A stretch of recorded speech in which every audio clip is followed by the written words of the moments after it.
มื่อนี้ใส่เงินเบิดจักบาทมันหยุดนี่56 บาทเท่านั้นเนาะอยู่ผู้เดียวมันก็ง่ายๆแท้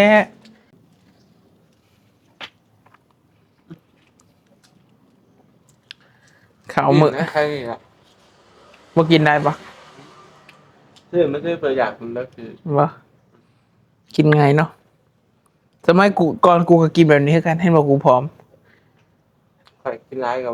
บอตุ้ยกราบทักทายสวัสดีครับทุกคนมื้อนี้สิพาทุกคนมาเบิ่งชีวิตของคนลาวที่มาเฮ็ดงานในประเทศไทยเนาะเป็นวัยรุ่นอายุประมาณ18 ปีเนาะมาเบิ่งกันว่าเฮาสิไปถามเขาว่าเขาใช้เงินเบิดประมาณเท่าไหร่ใน1วันเนาะไปเบิ่งกันเลยทุกคนตอนนี้เป็นมื้อวันหยุดเนาะเฮาก็เลยสิไปถามเขาว่าเขาใช้ชีวิตกันแนวใดไปเบิ่งกันเลยทุกคนว่าเขาใช้ชีวิตแนวใดตอนนี้เขาไปซื้อมาม่าเนาะกับไข่แล้วก็ขนมเพื่อวันหยุดอยู่คนเดียวกินแต่มาม่ากับไข่วัยรุ่นนะครับวัยรุ่นสวรรณเขตเขาจะไม่กินอะไรเลยนะเพราะเขาเพิ่งตื่นนะครับตอนนี้บ่าย 3แล้วนะเขาเพิ่งตื่นนะครับทุกคนเขาก็เลยมาซื้อมาม่าอะไรเพิ่งตื่นอะไรเขาก็เลยมาซื้อมาม่าเพื่อจะไปต้มกินนะเขากินครั้งเดียวนะเนี่ย4 ห่อเนี่ย4 ซองเนี่ยเขากินครั้งเดียวต่อเลยครับเอาเลยไปด้วยกับครูนี่มึงมึงจะไปไหนไป2-3 บาทป๊อกๆแล้วก็มาพ่อ2 บาท2 บาทเท่าได้ที่กันยังบอกกินโดด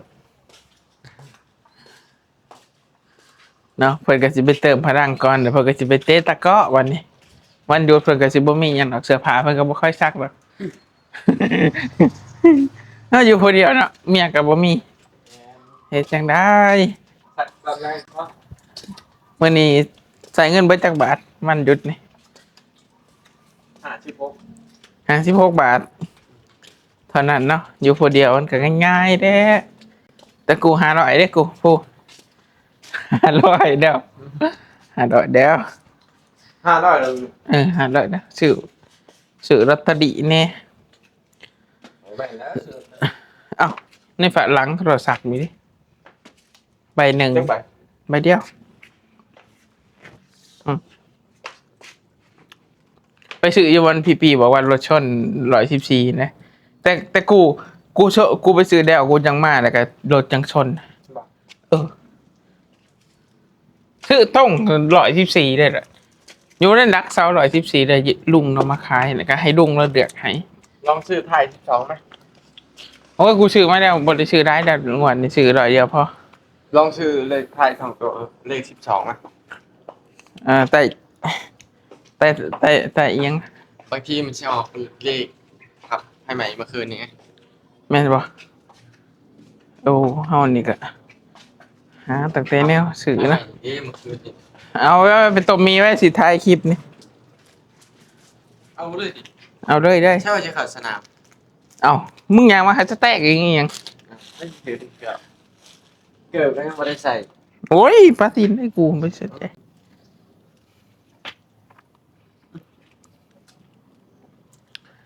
ข้าวมื้อใครอ่ะบ่กินได้ปะไม่ใช่ประหยัดมันแล้วคือบ่กินไงเนาะสมัยกูก่อนกูก็กินแบบนี้คือกันให้บอกกูผอมใครกินร้ายกับบอตุ้ย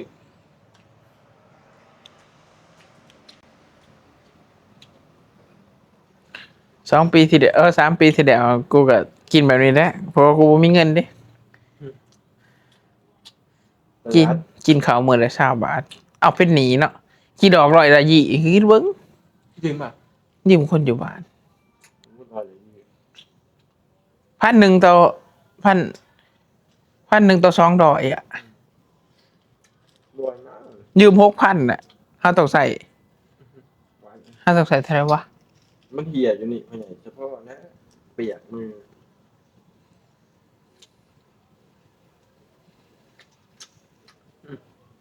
ใช่ดู ใช่อยู่แสดงว่า ทางมันบอกว่า ช่วงเฮากินแค่มื้อละนี่ขนมปังอันหนึงแล้วก็ไข่หน่วยหนึงนี่อยู่รอดบ่ มือหนึ่งเนาะ อ่ะ ท่านเฮาบ่ได้เฮ็ดเวียกเฮ็ดงานน่ะได้ เฮ็ดเวียกแหน่ เฮ็ดเวียกบ่ได้อาใช้พลังงาน บ่เวียกเฮามันบ่ค่อยใช้พนักงานดอก มันเผาผลาญพลังงานเนาะ กูนี่เผาผลาญบ่เบิดนี่เต็มท้องอันเนี้ยท้องสวดๆอยู่นี่เสียมึงเองนะ ในที่ชักอยู่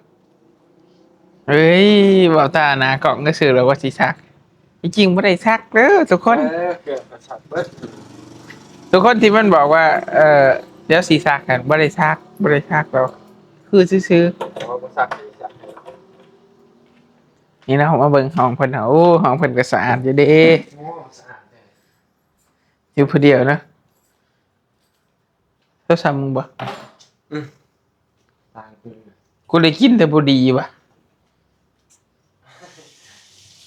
ดังเอ้าคนสูบบุหรี่มันก็มีนะ ว้าวเถอะ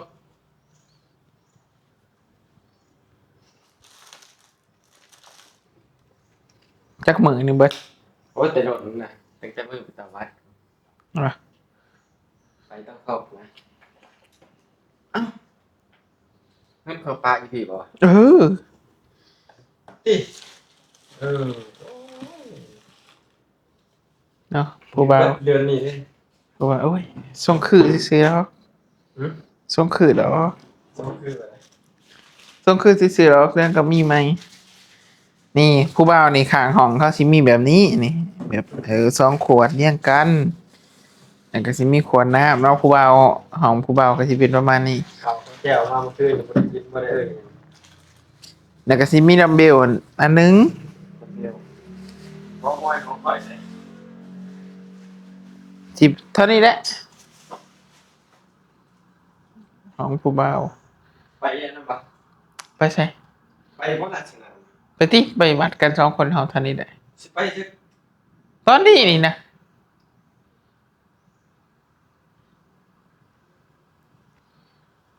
ใช้เกินแล้ว จบการรีวิว ใช้เกินมั้ย จบการรีวิวแต่เพียงเท่านี้ เหนียว โอ้ยคนมาแล้วบ่จักคนมากูบ่เด่นได้กู นี่ใช่ไปชิมาโอ้ กูบ่มักคนได้กูเป็นเขาเรียกว่าอิหยังวะที่บ่มักอยู่นำคนได้นะอิหยังวะเอ่อบ่ฮู้ว่าเอาภาษาอันนั้นเขาว่าอิหยังวะบ่แน่ใจบ่ค่อยมักอยู่หลายคนเนาะแบบสุงสิงหยังเฮาบ่มักสุงสิงมีแต่อยู่ห้องคันอยู่ห้องคนเดียวกันอยู่ห้องไปเรื่อยๆเนาะเฮาบ่ได้มักไปวุ่นวายกับทางอื่นฮะ อืมแล้วสิเบิ่งเขาปลูกต้นยองามๆเห็นบ่มีแต่ตั้งแต่เกิดมาก็ครึ่งเคยเห็นกกตะลิงปิง กุ๊กกะลีปี เออที่เปียๆเด้นี่ เพราะว่ากุ๊กมันย่อมมา แรกๆก็คิดว่าก็บักยุ่มจริงๆเนี่ยโอ้บ่แม่นเห็นมามันน่ะบ่แม่นกกตะลิงปิงคล้ายๆคือกัน ถ่ายอย่างนั้นพี่ถ่าย ฮะ ถ่ายพี่ถ่าย หากสีตระกูลเดียวกันเนี่ยนักกีฬาเขา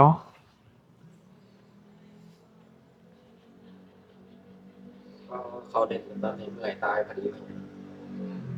เอากระเด็น2-3 บาทหักกระพอ ว้าสองสามบาทก็เล่น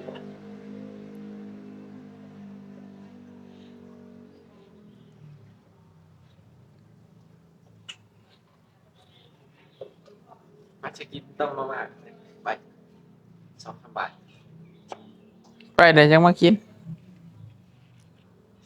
ก็ไปคนละ2 ทุ่ม 3 ทุ่มก็ได้ครับ เต้ขนาดนั้นได้บ่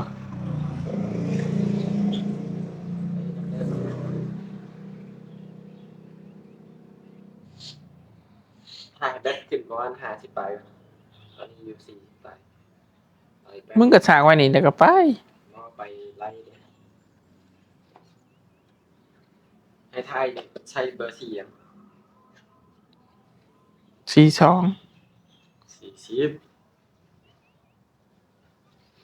เยอะไปแล้วเริ่มนะเดี๋ยวเราไปสั่งใหม่ ได้บ่แต่เกิดยี่ห้อนี้ดีเลยสมัยกูเรียนน่ะเขาหมู่ซื้อไปใส่อันนี้มึงกระโดดเกินมือไปใส่ตอนซื้อไปใส่ตอนเรียนดี